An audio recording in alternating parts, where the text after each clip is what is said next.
You're listening to the Cricket Podcast.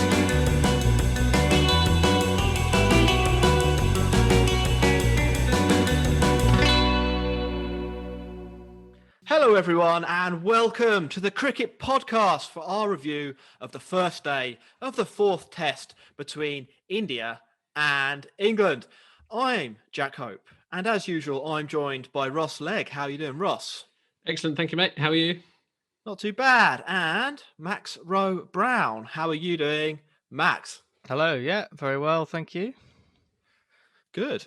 We've had a busy day with 11 wickets and over 200 runs.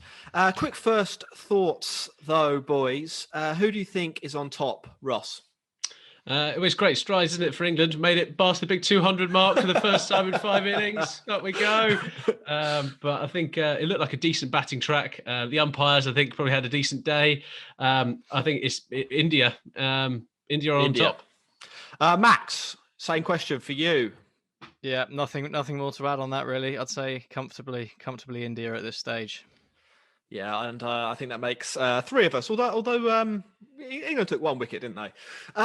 Ross, before we get into the main body of the show, do you want to give our listeners and viewers some quick tips? Yep, you should like us just below on YouTube and subscribe, as well as follow us on @thecricketpod on Twitter and Instagram. Good work, Ross. There's a poll up at the moment for best podcast, and we want to win that. Ever. So go over there. Best podcast ever. Yeah, follow us and vote for us as well.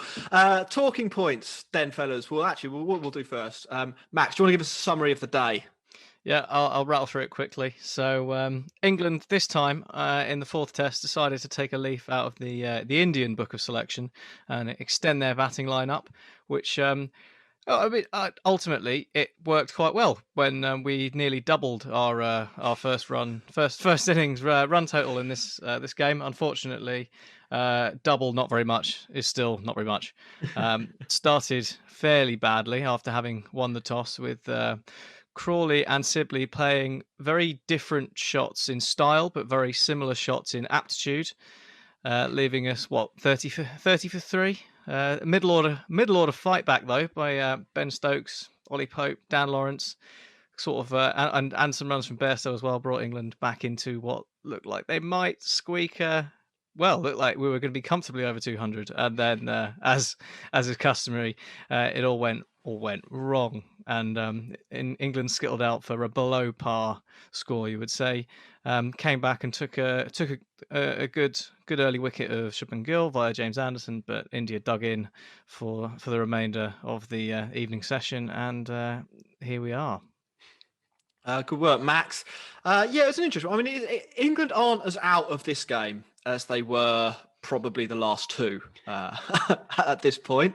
So that, Ross, as you sort of said, is a step forward. Should we have a quick chat about the selection? Because England, Max, they really did mix it up, didn't they? Out went Broad and Archer, and in came Bess and Lawrence.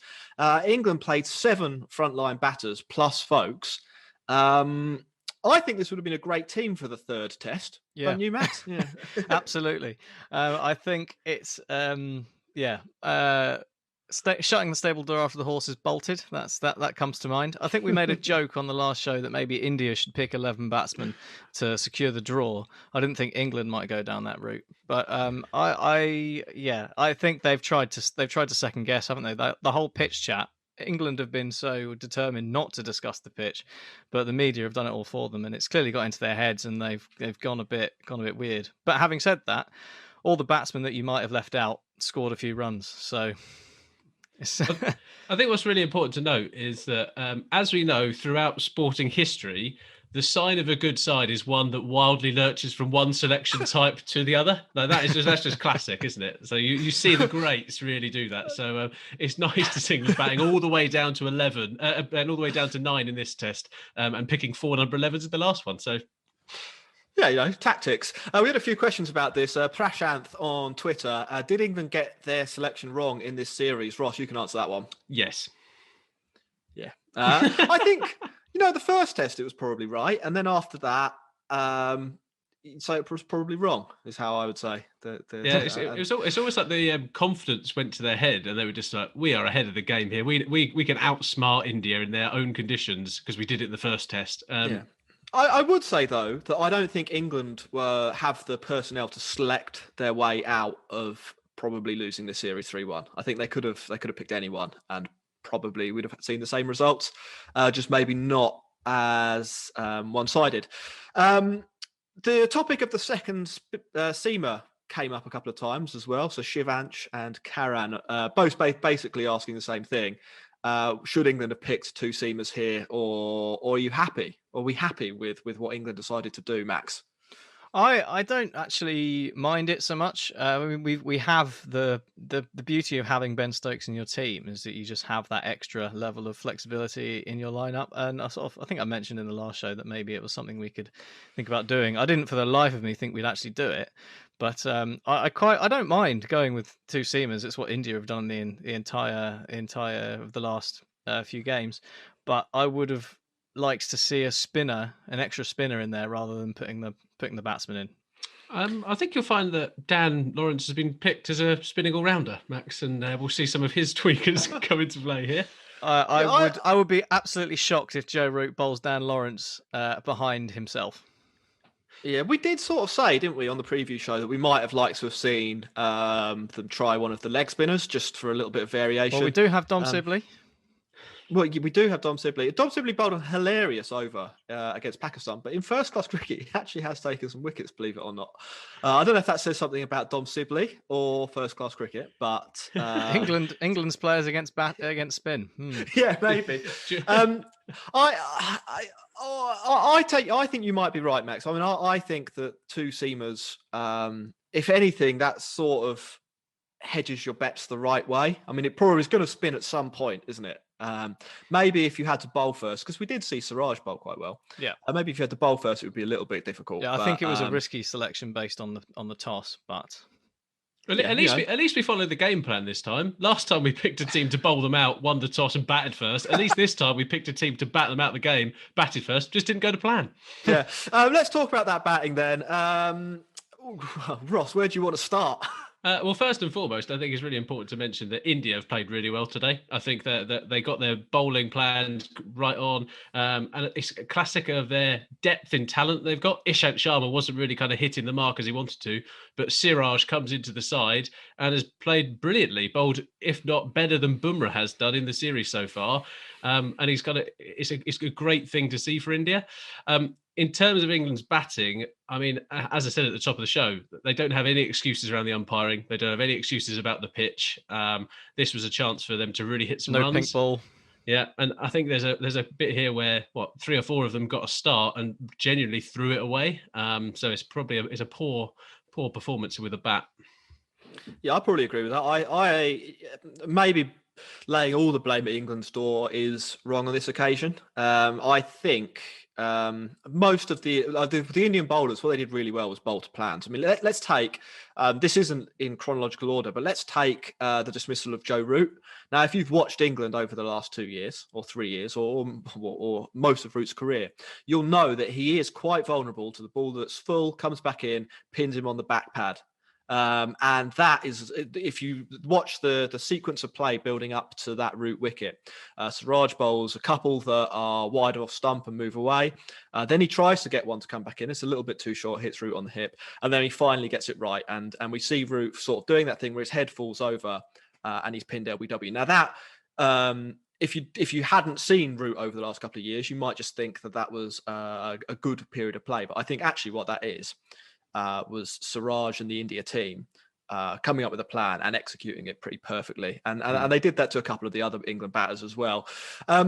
Maybe we should go back to the chronology, though, and talk about the openers, because they got through the tricky opening 6 overs before, or opening 5 overs before we saw Axar come into the attack. And immediately he did some damage, didn't he, Max? Yes, it was the age-old tale of Axar bowling the ball and the ball's going in a straight line. It's unplayable. Clearly, I mean, Dom Sibley has played. He's gone for a Johnny Bairstow-sized gate around that, and it was just a poor bit of batting. And as for Zach Crawley was just a bit of a strange mental process, I think, to play that shot. I would think. say, So yeah, carry on, Max. departing slightly from the chronology, is that England overall, in the context of the last two games, have been much better in their approach to playing Axar in particular, by using the pitch and trying to get down it, sort of being proactive or aggressive in their defence. So I'm You've still fine got with Forfa. fine with the moving of the. Well, I mean, we'll get on to the fact that it doesn't. It only takes a lapse of concentration for it to all go wrong. But I mean, in terms of moving your feet and coming down the wicket, I don't have an issue with that. Just the rest of it. So I think there's a couple of things there, Max. One on Crawley. Crawley clearly has a big problem with left arm spinners. Yeah. There's no doubt that he needs to, go to the nets. He's got Kevin Peterson-itis. Spend some time with Jack Leach getting not bad left arm spin, because it's ridiculous. Like he every single time anybody comes on who can bowl left-handed, it's over. On the point of running down the wicket, did you know, Max? And I think this was England's game plan, and I think you picked up on it quite well. Before today, England had scored 44 runs off 22 balls going down the pitch to Axar. They managed to correct that slightly though today. Two of them were out.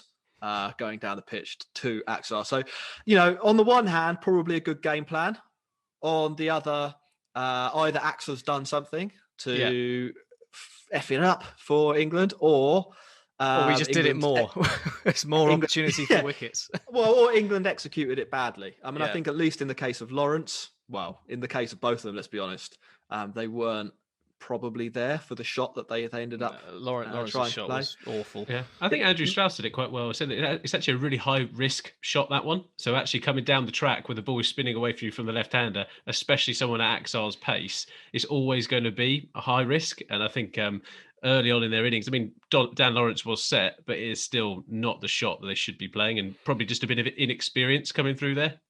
Maybe, yeah. I mean, I reckon they decided that's what they were going to do, and then did it without really thinking about why they were deciding they were going to do it. Yeah, well, I think Dan Lawrence in particular. Dan Lawrence didn't look like he was going to get out to Axar Patel, letting a straight ball go through the gate. So I understand you want to put some pressure on Axar, because Axar's his skill, is putting the ball in the same place over and over again. And sometimes the tactic you have to deploy as a batsman is to disrupt that so that you don't get pinned, basically. So, if you think that ball over and over again is eventually going to get you out, then you need to stop him bowling that ball. You see Stokes do it all the time in England when he goes down the wicket to sort of those medium quick bowlers. He did it to Abbas loads in the summer. And that's just to get Abbas to do something differently. So I think Lawrence is probably in his head thinking, I can't let Axar bowl at me because he will get me out. But I don't think on this pitch that was the case. I think if we're being honest, this was like a 350, 400 minimum batting first pitch. Yeah, I won't be surprised if India go on and score some big runs. I think Rohit Sharma is going to make it look like an absolute road. Let's talk really quickly then about the good performances from England, because it wasn't all one-way traffic. I mean, India were on top; they clearly had the better of the day, but Lawrence and Stokes at different points in the match did look like they might wrestle a bit of control back for England, or leave things slightly more in the balance at the end of the day. Ross, were you impressed with both of them? Yeah, Stokes didn't get out to Ashwin, so well done, Stokesy. It was a clobbered in for a big old six, which was nice to see. I think Lawrence looked quite assured, actually. He played some really nice shots and he was very confident. And I think that comes from that youthful exuberance, really, of going, do you know what, this is my game, I'm going to trust it. And I love the kind of wristy cover drive that he has. Like, I wouldn't even know where to start playing that shot. It is absolutely brilliant. What I can say as well is that Johnny Bairstow didn't look absolutely horrendous, did he? After his back-to-back zeros. But again, like, he's not good enough to be playing in this Test team. However, he was very, very unlucky. And that's a good. I think just to balance things out, I've dived in here for no reason really. Just to say, a couple of the England batters were a bit unlucky. Bairstow was the main unlucky guy, but Pope as well, sort of kneeing the ball up in the air. You don't Yeah. often get out like that, do you? No, well, Bairstow I thought was quite unlucky because if you didn't see it, it was given out caught behind. He reviews it and it's hit his thigh, but because he's been given out on the field for kind of caught behind, umpire's call is still in play. So the ball is literally clipping the top of the bails, and it's a quite a harsh decision, I think. Yeah, I think the rules there aren't quite right, are they? You can't be having umpire's call on a decision for a different wicket. That's not quite. Doesn't seem to fit, does it?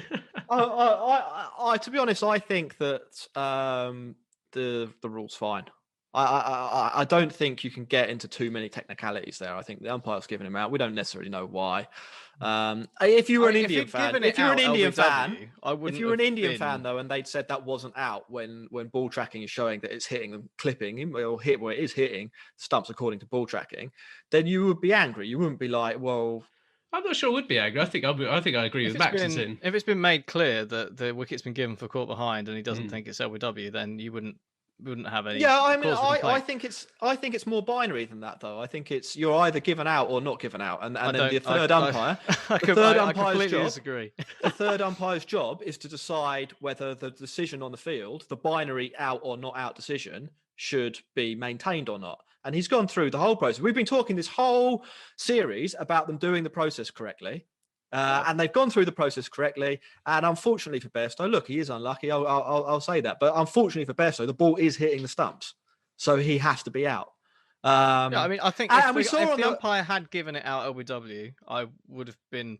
I mean, it didn't look that great. I would have not complained about that being given on the field as an LBW. But I just think I don't think it is that binary. I think if you're an umpire, you're making a decision based on a method of dismissal. But then, right, we're going to get sidetracked here. But let's go back to how this process would work. So, what are you saying that the umpire? I'm saying the process is wrong. The umpire would then, they'd say it's not out caught behind. Do you want to give him out LBW? Is that what there's some dialogue here? I mean, how is this? Because that's going to give the game away a little bit that it might be out LBW. So the umpire, I think the way it works, sometimes you're going to get some unfortunate decisions. Probably Bairstow's is one of them. But I don't think you can really argue that it definitely wasn't out because ball tracking showing it's hitting the stumps. Anyway, let's draw a line under that because I'm sure the number of umpiring chats we've had in this series so far, I'm sure we'll get the chance again at some point over the rest of the test. There are a couple of interesting-ish stats. Ashwin v Pope. Does anyone want to guess Pope's average? 10. 8. No, 11.75. So yeah, it's going up. It's going up. He was unlucky, wasn't he? Especially when you think coming down the wicket is part of the reason to do that. Takes short leg out of the game. You've managed to and I thought it. I thought he played actually a good test innings there. I genuinely thought he'd played himself in. He was moving his feet, looking a bit more confident.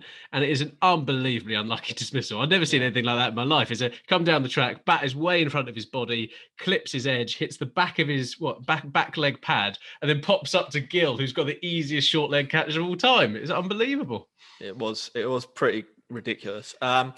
Another thing, 6 of England's 25 lowest test scores away in India have happened during this series, which is pretty good going considering England have only batted 8 times. That's good effort. We had one more question in from Anoop on this, and I think this is more about England's technique. Can any of the England batsmen bat like Pujara, basically, and go down the pitch to the spinning ball, Max? I think they have the ability to do it, but they need more practice. would be the short answer. I think they showed that they are willing to do it, particularly with Pope and Lawrence.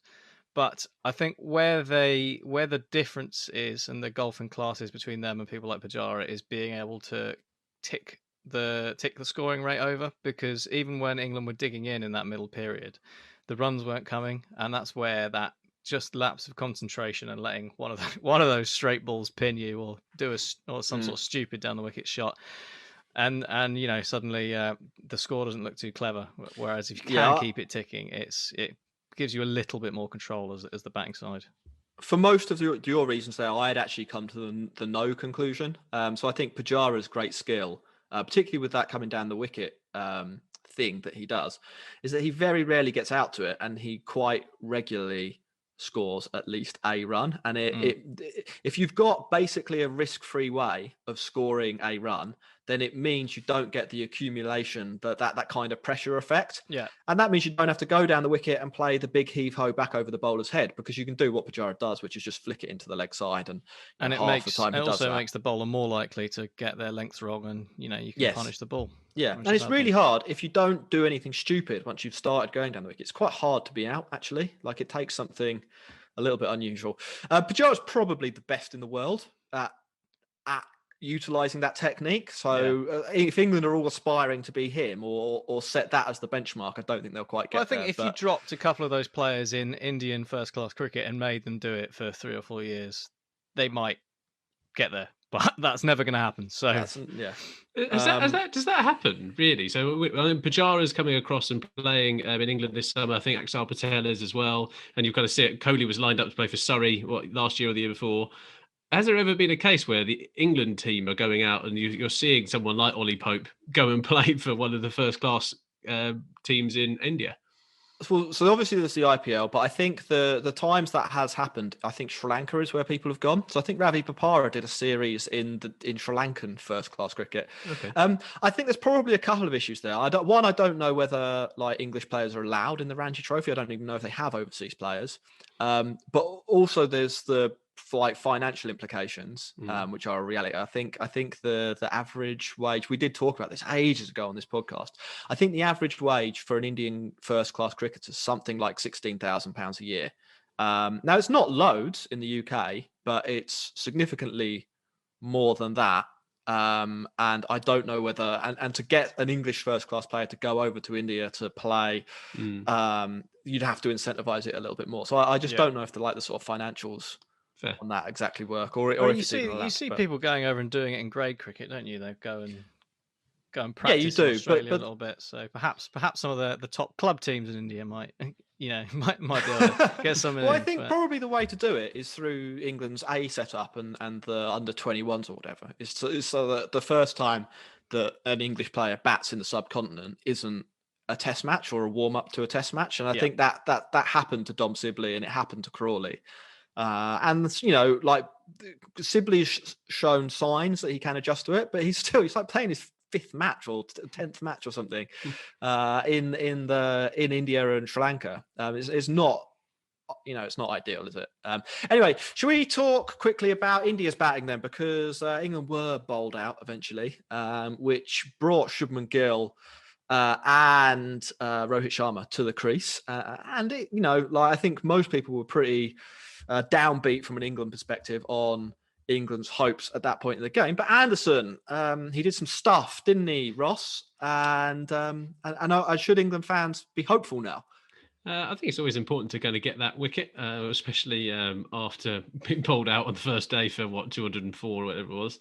I think England's big thing is taking those early wickets. I said it last test that England are only in this game if they pull a rabbit out of the hat kind of thing, and get India out for less than 200. I'll be very surprised if that happens. I think this is a good enough batting deck. I think England picked a lineup that was geared up to play on a 3rd and 4th day pitch, and I'm not convinced that they're going to have the firepower to break that top 5 of India. And I think what we could probably see is India batting England out of the game tomorrow. Max, Anderson's good, isn't he? He just does it, doesn't he? He does it wherever you put him, whichever country you put him, however old he is, whoever he's playing, whatever ball colour. He's just great. We are gonna miss him big time. Ross, I do think you might be right, but let's make some official predictions for tomorrow's day before we wrap up this recap. Max, what do you think will happen tomorrow? So we've said India are probably on top. Do England have a route back in, and how can they get back in if so? Well, you've let it slip there already, haven't you? England's route back in is the man himself, surely. A nice 5 for 8 on a. No, I can't see much other than India ending the day on like 350 for 5 or something. But I think England's route back in is probably Jack Leach. If if England are going to get there, I think a devastating spell from Jack Leach is probably what we need. Don Bessie's 1 over this evening has suggested that he is broken and that we have ruined his brain.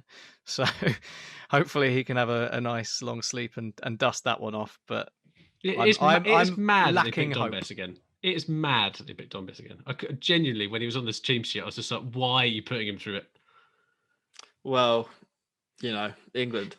That's what we did. Yeah. Ross, is there a route back for England here, or so you both basically said 350 for 5s? What's going to happen tomorrow? I just think we're kind of waiting. Rohit Sharma's been the one kind of leading the way. We're inevitably waiting for a magnificent Kohli century just to rub salt in the wound of the England fans. Yeah. And then I think it'd be, even from just a neutral perspective, it might be nice to see Rahane actually hit some runs because I think he's a good player, and we'll see it. But if England come out all guns blazing, there's a chance, but I think it'll peter out and we're going to get pummeled into the dirt. Yeah, I'd probably say that's 3 of us. I mean, Joe Bess, Don Bess is over. He might be quite good. Don Bess is over this evening, suggested that England basically have 2 frontline bowlers. And that's not an ideal situation to be in, is it? When, you've got Rohit and Pujara at the crease. Oh. That's it. Well, that's the thing, actually, Jack. If we don't manage to bowl them out for like 250 odd, they're all going to be knackered anyway. So by the time it gets past that point, we're stuffed. Right, Ross, messages for our listeners, and then we'll wrap up this show. Yeah, like and subscribe on YouTube. Follow us at the Cricket Pod on Twitter and Instagram, and leave us a review on Apple. Yep, do all that. Do it on both. Review us on Apple, subscribe on Apple, and subscribe on YouTube and Spotify, and become a real hero for the podcast. Thank you very much for listening or watching. We'll be back tomorrow to celebrate Rohit's 2nd century of the series. Bye-bye. Thanks for listening.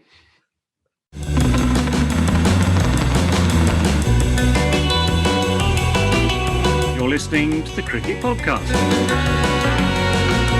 I think it was a disgraceful performance, and I think it should never be permitted to happen again.